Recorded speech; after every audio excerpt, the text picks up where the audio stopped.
lan pak kula menika temen ha niku sing kula jaluk awit kaya ngoten niku mangke bakal napa cobaning dewa yen ing pitados wonten ngermu yen ana apa-apane aku sing bakal nyangga ana muringi kadang-kadangku mengko aku sing nanggulangi arak sampeyan lah kula mongko sedaya gesang wonten Pracapada tingkah laku napa mawon niku dipersani kang sing kuwaos hukum karma niku isih laku nek hukum adat hukum alam niku iso kena endani padane mlaku terang terwaca mboten wonten napa-napa teko-teko prepet beres udan deres niku jenenge hukum alam iso diendani niku tekate mlebu desa methek godhong gedang lan godhong sithik kudung wis bisa nolak hukum sing diparingi ngaten saminipun hukum adat kono kae pendak setahun pisan kudu disajeni nganggo sajen sirah kebung nek wonten sirah nek mboten wonten cukup nganggo tewel nika pasangismu niku kanggo nebus iku hukum adat kono kae pendak dina jemuah kliwon kudu nganggo srasaji kudu ana godhogane ndok bebek nggih nek bebek ngendhok nek mboten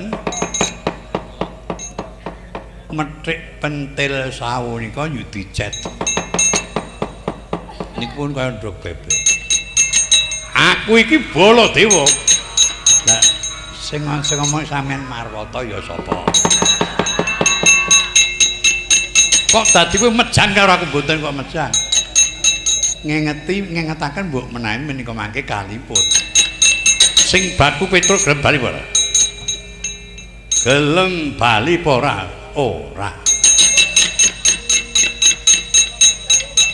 apa klakon tak jempalani dudu bocah cilik lho kula niki dudu bocah cilik niki pun wong tuwa pun tutuk lek mangan pedes asin nek pancen kula mati ni mergo teng atanipun Sinur Mandura kula rilake mati setan kowe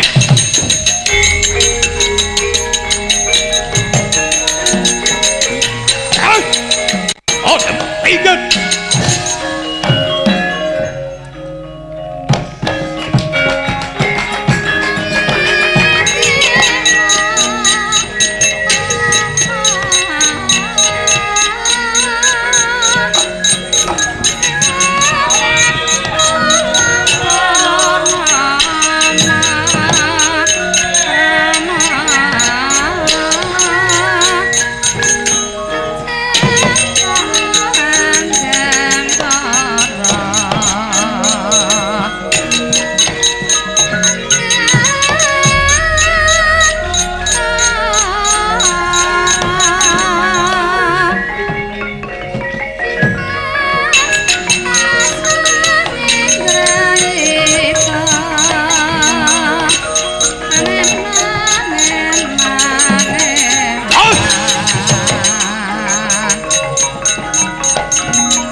karena linganira Sidik Purnaming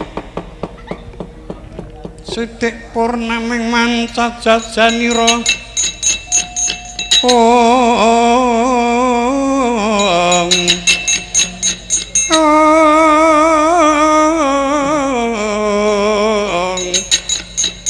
ngelingana lepasing pusaka Dewa Danu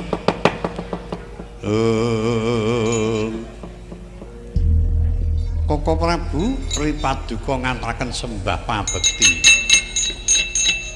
Karna kula tak tampa wangonipun Anggir Mandura kok wonten para damel katitik dawah saking Jumantara. Badhe kula sasi kursa man. Nggih. Nderek midhangetaken. Yai Karno kula. Pun Kakang tumuwuhing Kraton Garbosumi. Wus sarembug aturipun Kakang marang sinuwun lan ditampa anggonipun Kakang nglamar putri calon bojone Sarjogsemu. Oh nggih, matur sembah nuwun sanget. Sampun siyaga plangki jumpana tanduk remun ingkang pinangka cawis kangge mboyong putri. Tumpuk dhisik. Tumpun dhisik. Lho kok malah ditumpuk pripun? Ngaten kula sasi semen. Yayi kula praptanipun Kakang Swan Kersa dalem sinuwun bebarengan karo tekane Belu Buntung Petruk. Belu Buntung Petruk kasebut diutus marang adikku Sidrasana supaya uga nglamar Sekar Gedaton bakal didapati karo putrane Dresawati. Oh nggih. Ing kekasih Raden Wisabrata. Kula sampun mangertos. Mireng pawarta dening pinanggihan larenipun. Lah ana ing kono Petruk tak kandhani ing werna-werna dheweke ora kena. Ora kena domongi. Nganti pun Kakang ngejak metu njaba. Tak dupak ana stinggil Benyatrata kok ya tanpa duweni rasa wedi. Tekaning Ndata Petruk tak tarik kanthi becik-becik. Panarinipun Kakang trima pun Kakang cucul maringi bondo maringi duit karo Petruk supaya matur karo adimu Sidrasana yen putri wis tak lamar ora gelem malah mejang. Lah gandeng dina iki pun Kakang kedrungan kamur kan Petruk ing pangangka bakal pun Kakang perjaya atak ajar musuh atak tubruk Petruk nyandak tancek pun Kakang dikipatke tiba kene iki ali-ali kena loro. Lho ngipati kok sambi nyopet kok ya iso. Oh iya. Saking dawuhan Prabu gandeng Yai Adipati bisa ngrerimuk karo Petruk. Petrukno Petruk kandhana sedika kok.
Mboten nyono mboten jimpe bilih badhe pinanggi panjenengan Gusti Adipati.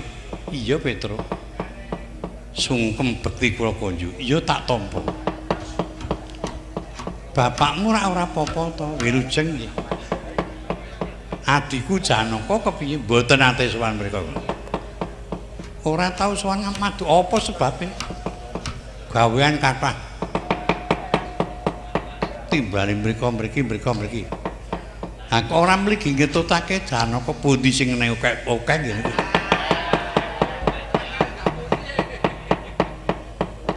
Wong kok ngono. Kuwi jeneng ora tresna karo mong-mongamu. Anggi mboten ming kula kok kathah sing nglampahi. Kancan saniki niki pinjen prisa piyambak antas kula. Ning dapur Ponokawan kruyuk sumbangan pirang-pirang. Kuwi jeneng umum srawung karo sedulur. Lah nggih. Nek ora tak rewangi adol-adol kampil ora. Kang Rai Surti kanthi ngoten nggih. Bojoku kok. Lah ya isih lah bojo. Oh nggih. Syukur. Diwet-wet. Wong direwangi nyolong-nyolong. Selemungan. Kok ngerti nek Surti Kati ki laku nyolong? Dadak ngungkap sejarah. Panjenengan gandrung-gandrungipun kan Kang Rai Ndara Surti Kati niku rawuh tengah wengi kula pun teng njaba nginjen. Kalih Kang Rai Permadi kalih Ndara Banawati dek tesih prawan piye. Oh. Yai Banawati isih timo nggih tesih prawan. Tesih prawan geger-gegerke wong. Wong saniki randha men gegerke wong.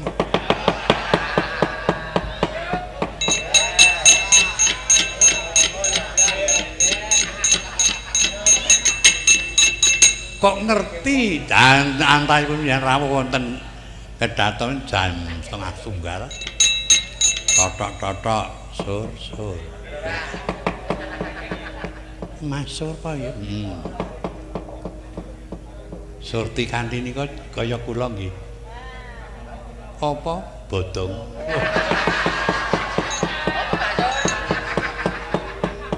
Lambemu ing anu ding Surti nanti sing ora-ora. Malah saiki kagungan putra siji. Kakung tak jenengi Wersasena. Wah nggih syukur. Wah. Kula marem penjen Palakrama sing ngelabuh Kang Rai Ndara Permadi seneng kula. Seneng tenan. Iso tekan seprene dadi kaken-kaken ninen-ninen. Iya. Kinten-kinten yuswa pinten Kang Putra? Udakara ya 20 taun. Oh nggih. Babagane anak kula niku. Babagane anakmu? Nggih. Anak kula kurang luwih nggih 18. Putri. Wong senajan anak kula wedok wae. Ayu. Anakmu ayu nggih. Kok iso? Ah wong celeweng bojo kula.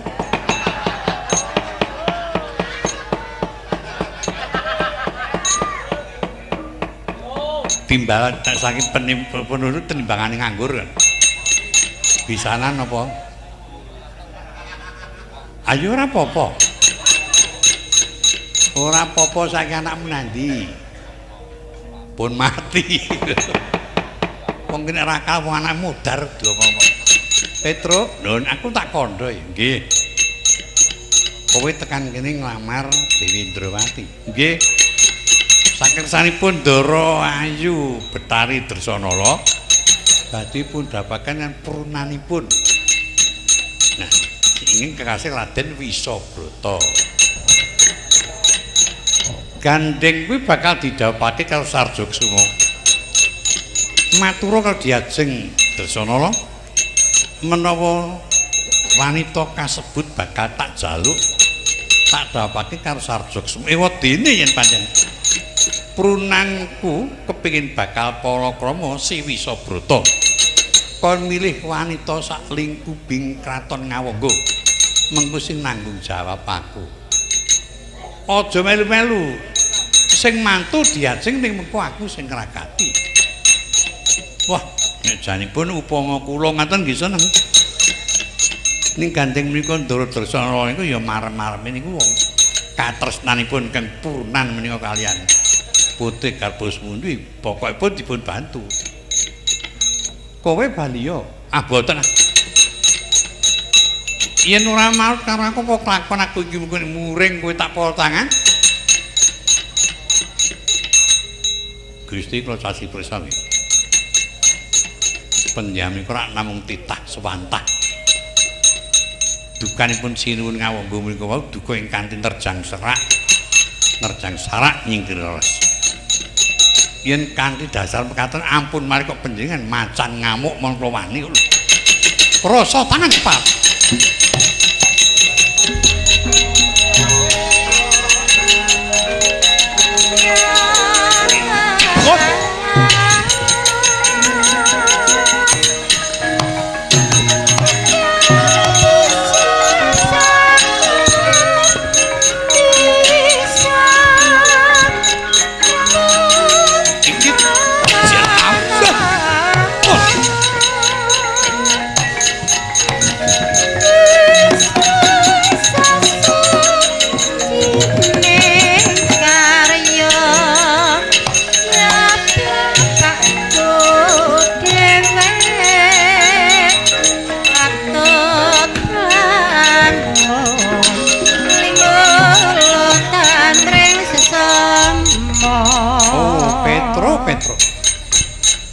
Ing atase ming Ponokawan karo bendarane kok wani.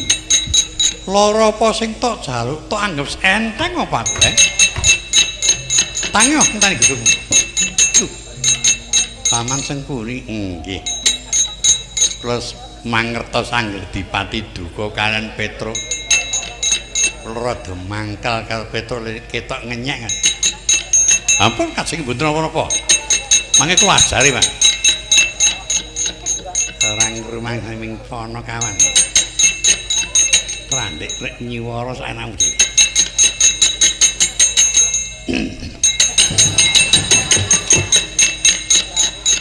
Hati-hati mek ejem.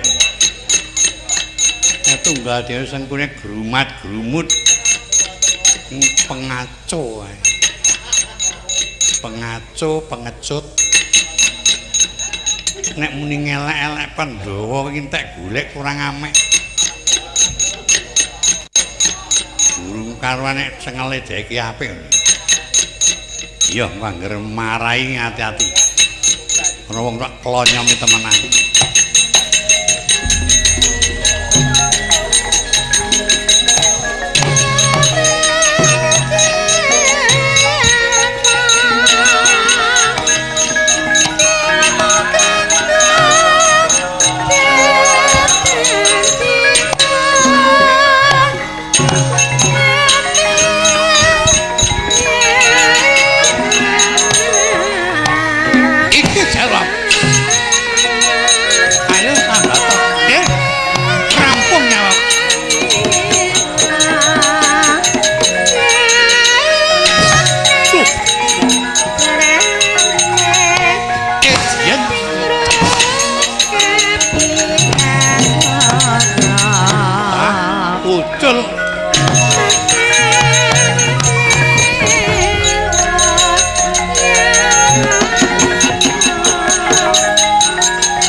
Yen kalian Petro man badhe tegel cok mboten saged. Awit piyambakipun menika jiwanipun jiwa tresna kan sami-sami. Kok saged ngaten. Kula sasi prisa gimana? Petro kula para tangan niku mboten males. Mongko mboten mingset. lajeng nyandak bangkan kula cek diubah tabitke. Nek le mboten napa-napa, mboten napa-napa. Ning tobuyer. Kapinujon anggenipun nyepeng menika mrucut. Kontal ning cendhik ngoten lho.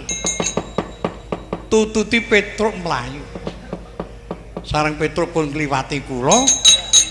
Tiba teng pengkran kula pun tampi cek seleke lah denger kene sosial iki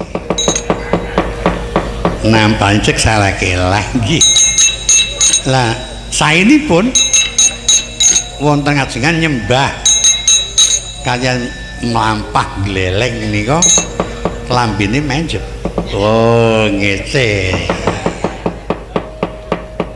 tuwa den jepi ngejepi dadi enom ngene ora apa-apa kepeksa kula tegel Mas monggo mawon lenggah mangke badhe kula lepasi pusaka Wijayadanu angsal ngawung ngantos-atos mawon nggih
Aduh, pejah kula paman.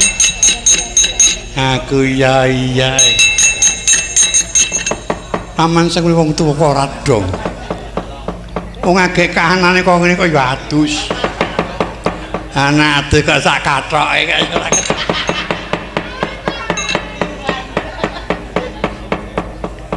Niki wau kula mlumpat. kecegur mlumbang. Oh, mboten sirah mboten. Kula pun tau teng omah mon klero nyegur kolah.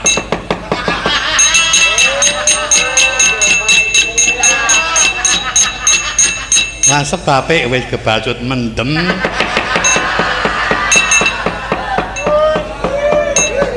Ranana wong nglerem kan.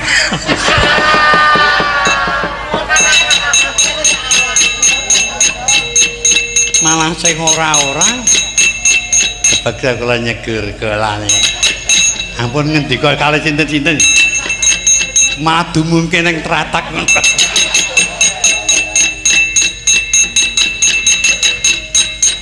Petro pancen kurang ajar. Saged kerbat pusaka lajeng pusaka pun nothokaken kula kuwatos yen kula pun pejahi ayih.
Mijil saking telenging wana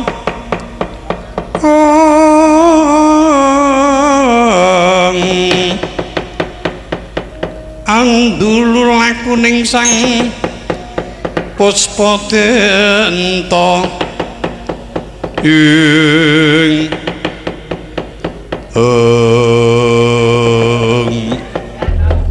Paman Sengkuni kula ngger pitumbasanipun temanten gampil kelebet pinangka angel. Lho kok le sulit teman, gampang nih kok kelebu pinangka angel menika lajeng werdinipun dos pundi. Senjata cakra pinangkanipun dawuh temanten pulang geni menapa pusaka dung kala misani kagunganipun Nyai Arjuna kangge srana dawuhing teman. Iya lajeng angka 3 Mutiara Sesotyaning Wali. Lah niki gandeng pusaka kalih sedaya sampun nate mangertos, namung yen Mutiara Sesotyaning Wali dereng wonten ing mangertos. Kula nyuwun sanget Yaya Adipati iki wis padha dikanthi kadang-kadang Pulau Kurawa nglebur laku jalak peningan jajah disa Milangkori angpaya mutiara kasebat. Oh iya kula badhe manggi Yai Kresna ngatos-atos nggih.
Sritinon ing pamiyat busana manika warna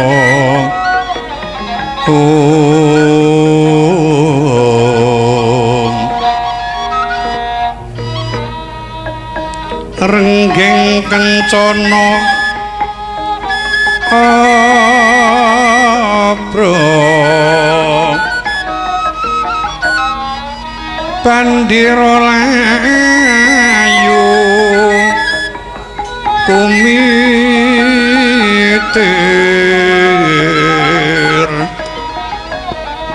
sindrang ponder sing maruta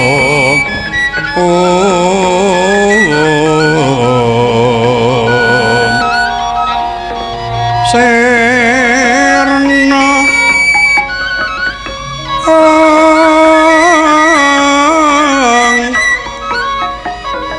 kumaraning wiyat mangtian kumlebeting dwaja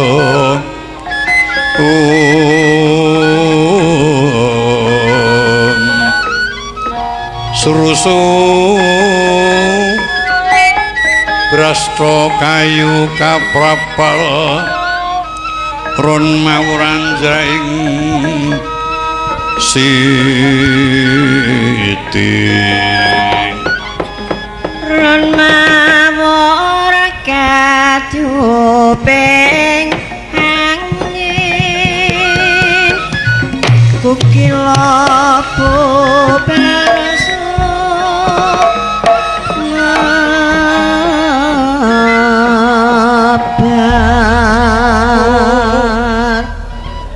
paripurna peperangan ing kuban kraton Garbasumura antawisipun Kirakantong bolong mengsah marang para Kurawa ingkang den pandhegani dening Nata Mandura Prabu Baladewa dupi wis cinaketan Wanudya putra dalem peperangan kandhek padha sak tanika Sinuwun Mandura arsa ngupaya nata Ndrawati bidaling para Kurawa semedya ngupaya mutiara sasodyaning warih kosok baline Kirakantong bolong nyengkaken genya lumaksa upama ta bisa kaya diuncal-uncalke jumangkae ngampe daya-daya tumuking kayangan Trisila Geni minggah wukir sengkan-sengkan anut bambing kaprel mamiring nerajang sulka mapit mergi kang sempit wis kesulak ing dalu surya datan kaeksi swara kutu-kutu walang atego manika warna ingkang kinar dedamaring laku mung kumalaping lidalan tatit setindak noleh sejangkah mangu sigeg inggih wonten madyaning wana Kocapa kang pinungka sinambeting cinarta ing lenggah wonten ing Kraton Dwarawati. Prabu Sri Kresna dinadhep inggih putra Raden Wisnu Brata apa dene inggih putra Narendra Traju Trisna Prabu Nrakasura ya Prabu Stija. Nggih sami sowan sami ajrih ketinggal renteng runtuh kaya gandeng koncane.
Kaniro sang nata tinuwun saking mandrawa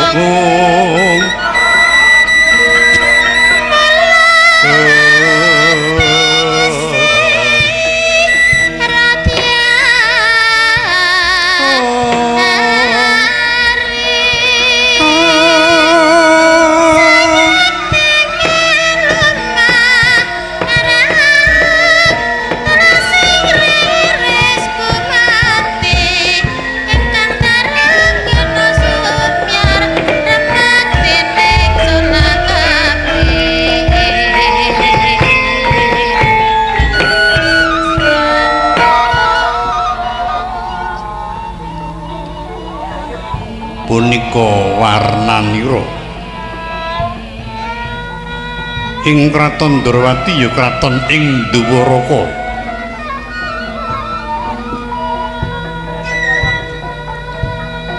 senajan kraton Ndrawati datan sepintena gengira nanging klebu kraton iki sampun sepuh patut yen to den kondangaken pangleburing angkara murka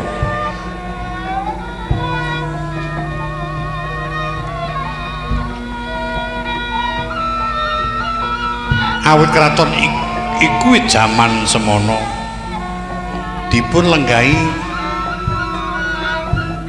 Wisnumurti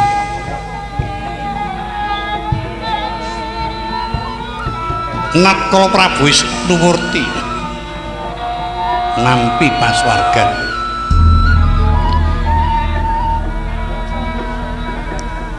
ingkang kelenggahi kraton Ndrawati Nalendra Gandharwa ingkang kepanjejure Prabu Udakala Kresna sapengripun Prabu Udakala Kresna kraton Ndrawati den wekuasani dening Nalendra ingkang mestaka Dwipangga ingkang kepanjejuluk Prabu Getah Banjaran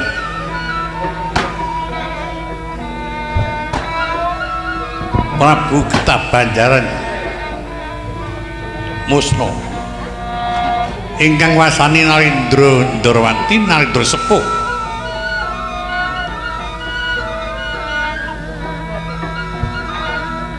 gegaduhan kawicaksanan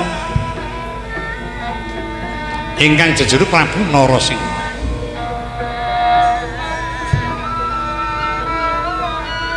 sasampunipun Prabu Narasingha negara Ndrawati den asta putra Raja Mandura ingkang asta pusara ngadil ing Ripalenggan punika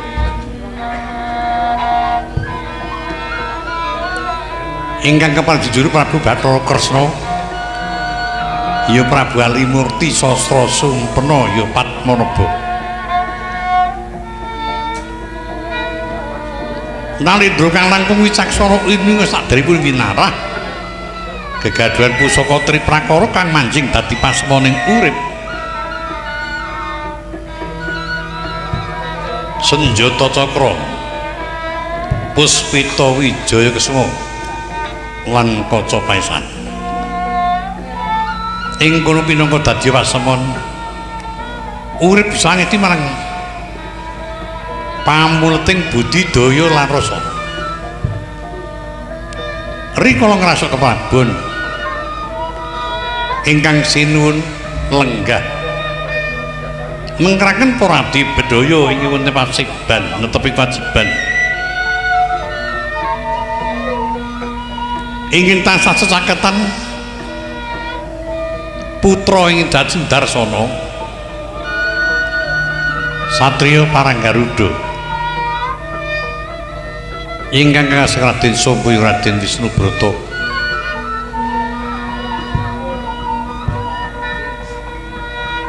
sumungkeming paswanan suku Jaja teken janggut ngapurancang nata semono Raden Samba nglarapaken piswanipun putra Ndrawati nglenggahing kraton Trajutrisna Prabu Setija ya Prabu Bama Narakasura Nalendra kawis kondhang Seti Madraguna dasar kegaduhan Aji Pancasanya kondhange Aji Pancasanya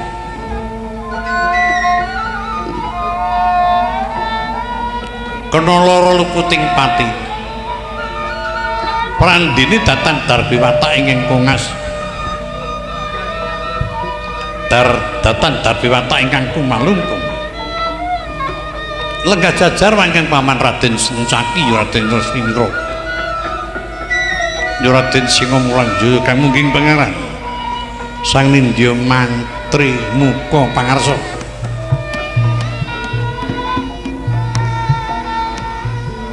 Patih Udawa ingkang tenang genah Pranata para Narapraja Hamblabar Pindha Jalatri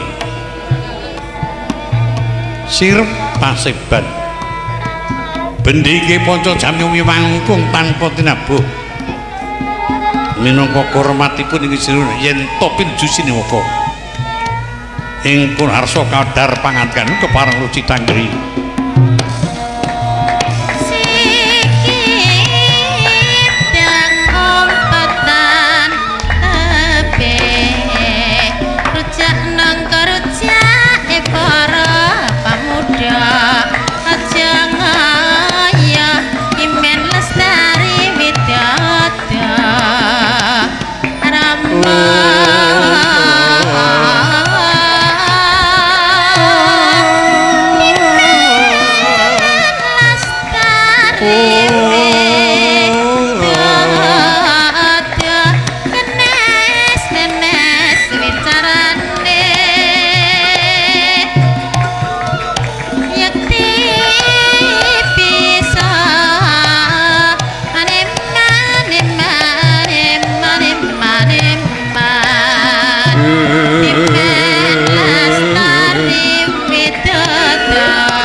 bala kang tumingal campo prang kang samya medali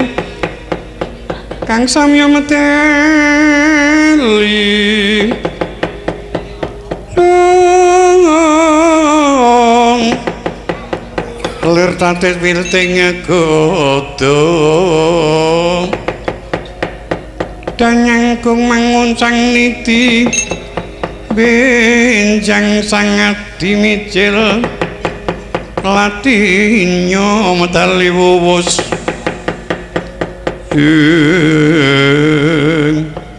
oh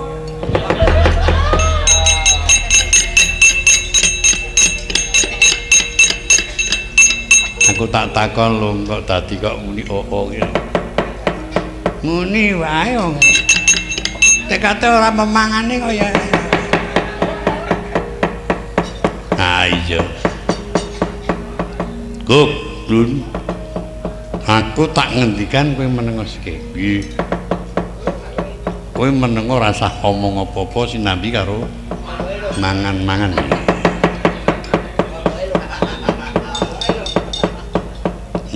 mangan watu apa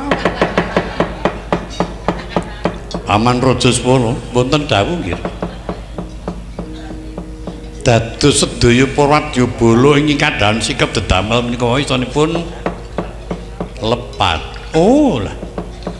Istanipun wonten paring dawuh menapa saking Kang Rama diri panjenenganipun anak Prabu katimbalan sowan. Mboten nginten, estu mboten nginten. Yen penginten kula menika Ndrawati wonten bebaya. Nanging jebulipun mboten. Isinipun kula katimbalan maju niku adawan nglamar adi kula Samba badhe pun palakramaken. Oh ngaten.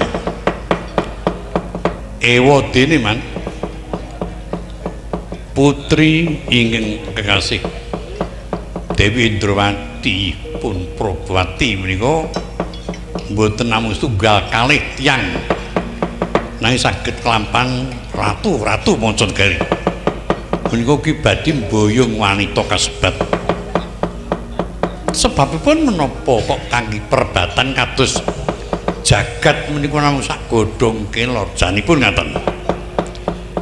Nanging Rama kagungan pamanggih gandeng wedam menika negari Ngamarta menika nampi pepeteng. Miturut saking sasmitaning sawata imanjing dhateng pralan pita. Menika saged tata titi tentrem menawi boyong wanudya wayu pun Indrawati pun Prabawati. Ewa dene para putra-putra Ngamarta mboten wonten ingkang gadhah niat palakrama mila ajeng keng putra yuga kadang kula Yai Samba ingkang badhe pun palakramaken. Ngaten kula suwun kan sanget Wadya Bala Jawa Wadya Bala Gandharwa pun kempalaken pados tuturi lampah kula angampil upacara banyak dalang kangge mboyong wanita kajengipun bombong lajeng siyaga tata-tata plangke jumpana tandukremul dedamel pun simpen ampun ngantos ketinggal mangke mindak dianggep prajurit bakal ngulu perang. Oh iki ngaten kepareng ingkang Bapa nyuwun pawin bidhaken wadya atos-atos.